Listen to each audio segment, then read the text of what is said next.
question. I'm 70, and let's say because of your company 5 years from now, what's going to change in my world or somebody like me? What's going to be the one thing because of what you're doing that wouldn't have been true back in 2024 if we're talking about 2029? Are analyzing retinal images that are captured from the back of your eye during a normal eye exam to calculate your biological age.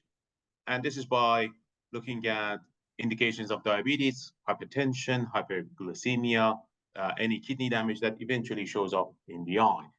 To your point, Stephen, I think Toku's mission is to essentially increase awareness about someone's aging and biological age. Many people are not aware of their aging process. I want to say majority of people are not, obviously excluding the people on this call. Over 100 million Americans have an eye exam per year. Majority of us on this call are wearing glasses or contact lenses.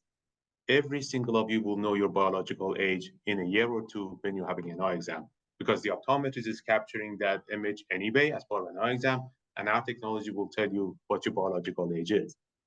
It's all about creating awareness. As soon as people understand that they are aging faster or hopefully slower than what they should, then they can follow with immediate actions. So my three-part question is, what are you doing within your very innovative spaces to put trust in, and trust being as important to technology? Who's going to pay for what you're doing, and where do those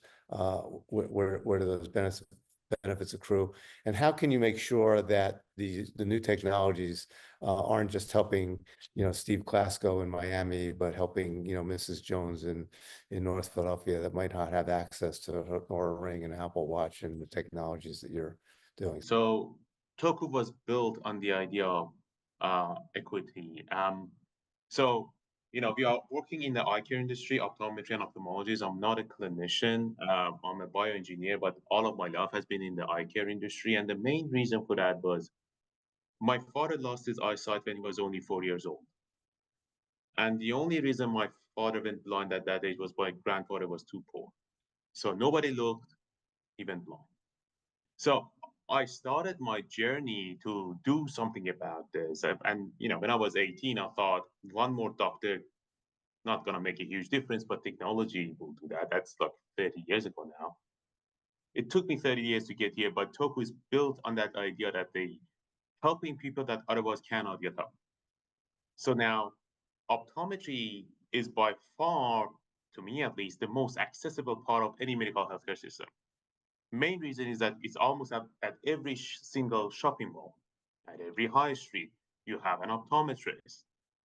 And majority of people interact with their optometrist more often than they do with their primary care provider. As a matter of fact, Toku has 2 FDA breakthrough designations as for different products. And as part of every single of those, we had to prove to the FDA that our product is not just novel, but it provides access to people that otherwise they wouldn't have.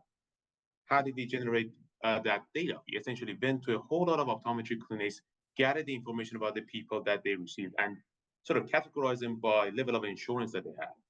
And majority of people that go to the optometrist, they don't have insurance, but they need to see. That's why they are there, and that's why they need a pair of glasses. So Toku is built on the idea of equity. How do we get paid? We sell our product as part of an eye exam. So if we can afford an eye exam, we are already included. And then the optometrists get paid by the vision insurance. Like vision insurance is a bit of a unique thing. It's not necessarily insurance, it's a bit of a prepaid plan. Some people use HSA, FSA account. We are very low cost, keeping it as affordable as possible to the people who need it. How do you generate trust? I mean, it was mentioned that, through getting a product through the FDA, which our products are. So that is a level of trust. And then you publish and, do clinical trials, studies and all that, you generate trust among clinicians. At the end of the day, it's all about people using your product and see the value. That's how you generate trust. If I told you 10 years ago that there is a car outside waiting for you with a stranger in it, do you want to get in it? Your answer would have been no. All of us do that today because it's Uber, right? So it's just a matter of people using it, see the value, and then trusting it moving forward. That's all there is to it. So I'm hoping that soon most Americans will have access to process of aging, and more other products that we're doing just because they can afford an eye exam. It's hit me coming over from the traditional healthcare ecosystem to General Catalyst that the humans that are involved in your team are incredibly important. And all of you have curated, because it's all your money, who you have on your team. So in 3 to 5 words, if you could just say, what defines the culture of your team that really makes it unique, that will get somebody to want to invest in you? Believe that every eye exam could save a life.